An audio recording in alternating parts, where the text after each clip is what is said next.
በአእምሮ ውስጥ የሞላውን ነገር መረጃም በለው እውቀት ተግባራዊነቱና አንተና ቤተሰብን ካላችሁበት ሁኔታ ትንሽ እልፍ እንድትሉ ካላደረጋችሁ አእምሮህን በዚህ ነገር መሙላት ትርጉም የለውም። የግልን ህይወት ስታጠነው አሁን ካለሁበት ሁኔታ የተሻለ የለም ብለህ ከደመደምክና መድረስ የምትችልበት ደረጃ እንደደረስክ ራስን ካሳመንከው ተሳስተሃል። እውነቱ ግን ይሄ ነው። ገና ልታወቅ የሚገባው ብዙ ነገር አለ።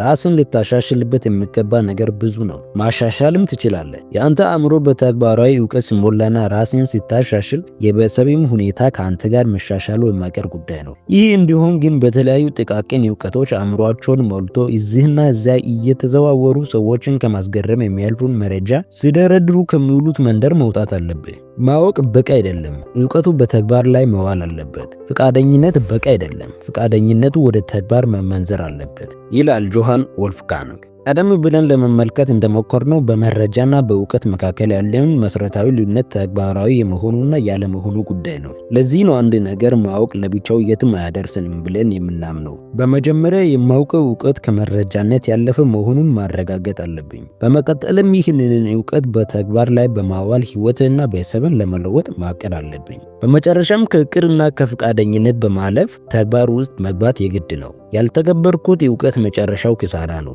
ምክንያቱም ያንን እውቀት ለማካበት ያሳለፍኩት ጊዜ በከንቱ ባክኗልና።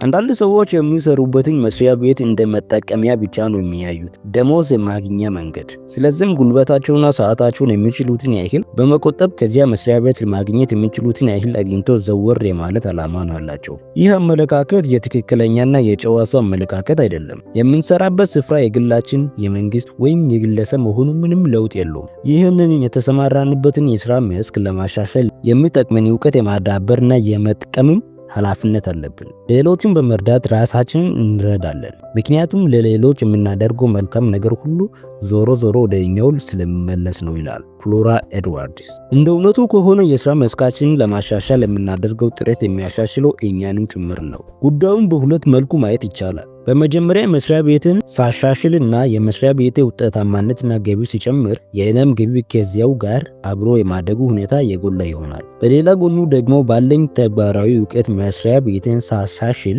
የእኔ መኖር እጅግ እየተፈለገ ይሄዳል። ይህን የመፈለግ ሁኔታ መጠቀም ያለብኝ መስሪያ ቤቱን ለመቆጣጠርና የህርኩ ቀን ወየውላቸው ለማለት ሳይሆን ጠቅሜ እኔም ለመጠቀም ሊሆን ይገባዋል። ያም ሆነ ይህ በምሰራበት የስራ ቦታ የምዘራው መልካም ዘር ሁሉ ወደ እኔ መመለሱ አይቀርም።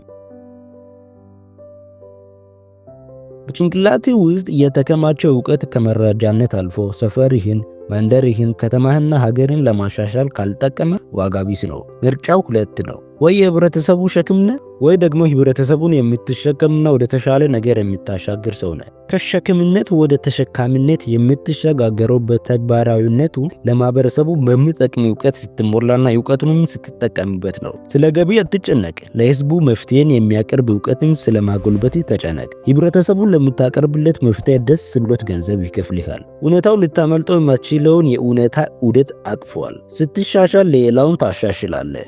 ሌላውን ስታሻሽል ደግሞ ተፈላጊነት ይበዛና አንተን የበለጠ የሚያሻሽል ደጅ ይከፈትልሃል። ስኬት ማለት ሀገርህ ለአንተም ከምታደርግልህ የበለጠ ለሀገርህ ማድረግ ነው ይላል ሄንሪ ፎርድ። በቅርቡ የምትኖርበትን አካባቢ ሊያሻሽል ስለሚችል ሁኔታ አስበህ ታውቃለህ? ዝንባሌህ እውቀት ስላለኝ የተሻለ ነገር ይገባኛል ከሆነ ተሳስተሃል። በምትኩ እውቀት ስላለኝ ከዚህ የተሻለ ለሀገር ማድረግ ይገባኛል የሚል ዝንባሌን ልታዳብር ይገባሃል። እውቀት ተደብቋል ወይስ ወጥቶ በተግባር ላይ ነው? ምናልባት እውቀት ደግሞ ይደበቃል እንደ ብለህ ትጠይቅ ይሆናል። መልሱ አሁን ነው። እውቀት ይደበቃል። እውቀት ምንም ሳትጠቀምበት በአእምሮ ውስጥ መደበቅ ትችላለህ። አንዳንድ ሰዎች እውቀትን እንደ መቆጣጠሪያ ኃይል ለመጠቀም ይደብቁታል።